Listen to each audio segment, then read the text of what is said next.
Party మండల committee ఆధ్వర్యంలో రంగారెడ్డి జిల్లా కార్యవర్గ సభ్యులు వి సామెల్ మాట్లాడుతూ ఇబ్రహీంపట్నం మండల పరిధిలోని సేరిగూడలో ఉన్న బెర్జీ పనులు వేగవంతం చేయాలని సిపిఎం ప్రభుత్వాన్ని కోరారు. తరచుగా ప్రమాదాలు జరుగుతున్నా నిమ్మకు నీరెక్కినట్లు ఉంది ప్రభుత్వమని సామెల్ మండిపడ్డారు. గత పాలన చేసినట్టు నిర్వహణ దొందేగా వ్యవహరిస్తున్నారని, ప్రభుత్వం ఇకనైనా కళ్లు తెరిచి ఈ బ్రిడ్జిని పూర్తి చేయాలని సిపిఎం పార్టీ తరపున ప్రభుత్వాన్ని డిమాండ్ చేస్తున్నాం. ఈ కార్యక్రమంలో మండల కార్యదర్శి చేతర్ల జంగయ్య, రైతు సంఘం నాయకులు ఆమనగంటి వెంకటేష్, గొర్ల కాపరుల సంఘం ముసలయ్య, మత్స్య కార్మిక సంఘం నాయకులు శంకరయ్య, ఇబ్రహీంపట్నం సిఐటియు మండల నాయకులు తులసిగారి నరసింహ, సిఐటియు మున్సిపల్ అధ్యక్షులు ఎల్లేష్, సిపిఎం పార్టీ నాయకులు వీరేశం, యాదగిరి, సిహెచ్ నరసింహ, సిఐటియు నాయకురాలు జయమ్మ తదితరులు పాల్గొన్నారు.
ఇంకా 10 నిమిషాలు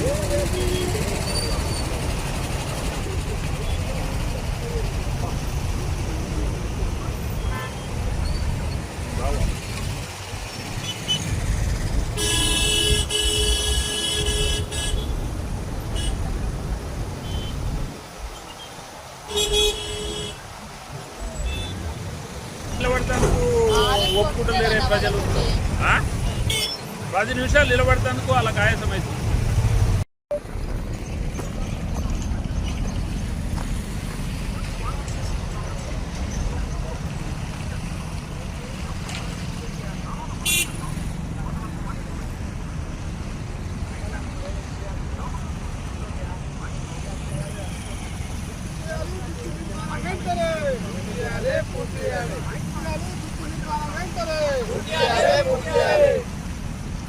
పూర్తియాలే నిర్మాణం బ్రిడ్జిని వెంటనే ఆపిన నిర్మాణాన్ని ఎంబడే కట్టాలి.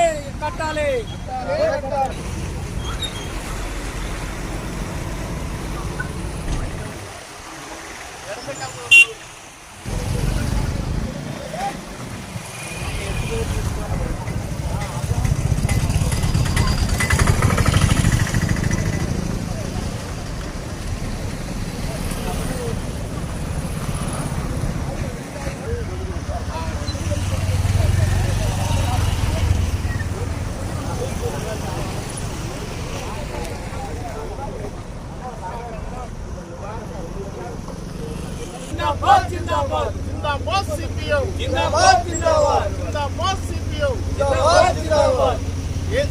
నిర్మించాలి. శ్రీ హిందూ కాలేజ్ దగ్గర ఉన్నటువంటి బ్రిడ్జిని నిర్మించాలి. శ్రీ హిందూ కాలేజీ కాడ ఉన్నటువంటి బ్రిడ్జిని నిర్మించాలి. శ్రీ హిందూ కాలేజీ కాడ ఉన్నటువంటి బ్రిడ్జిని నిర్మించాలి. పూర్తియాలే నిర్మాణ బ్రిడ్జిని వెంటనే పూర్తియాలే ఆపినటువంటి నిర్మాణ బ్రిడ్జిని వెంటనే పూర్తియాలే నిర్మాణం ఆపినటువంటి బ్రిడ్జిని వెంటనే స్పందించాలి అధికారులు వెంటనే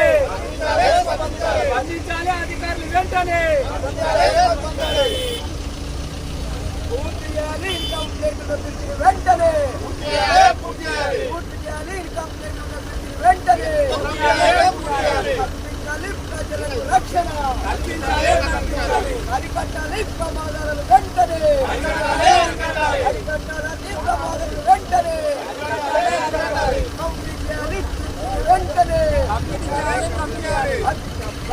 పంపించాలి. ప్రభుత్వం వెంటనే సిపిఎం జిందాబాద్. 3,60,00,000 రూపాయలు మంజూరు చేస్తే ఇక్కడ నిర్మాణం చేపట్టినటువంటి దానికి అయినటువంటి ఖర్చు ₹1,00,00,000 ఖర్చు పెట్టారు.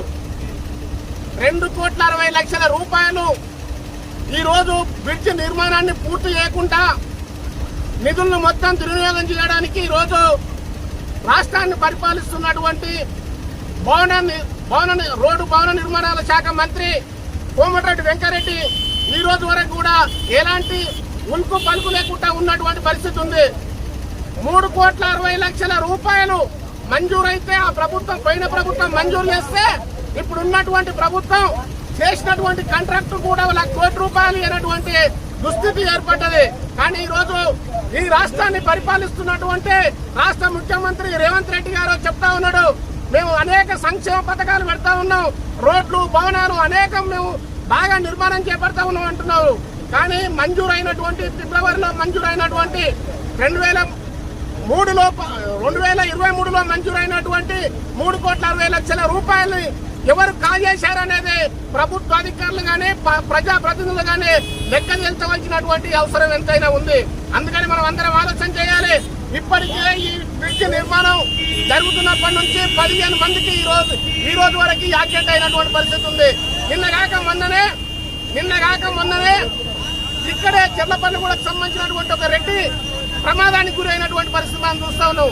అందుకనే నిర్మాణ పనులను వెంటనే చేపట్టాలని భవన నిర్మాణాల శాఖ మంత్రి కోమటిరెడ్డి వెంకరెడ్డి వెంటనే స్పందించాలని, ఒకవేళ స్పందించకపోతే వెంటనే వచ్చే నెలలో ఖచ్చితంగా ఇక్కడే నిరాహార దీక్ష చేపడతామని సిపిఎం పార్టీ ఆధ్వర్యంలో నిరాహార దీక్ష చేపట్టి ఖచ్చితంగా ఈ బ్రిడ్జ్ నిర్మాణం కొరకు మేమందరం కూడా ప్రయత్నం చేస్తాం.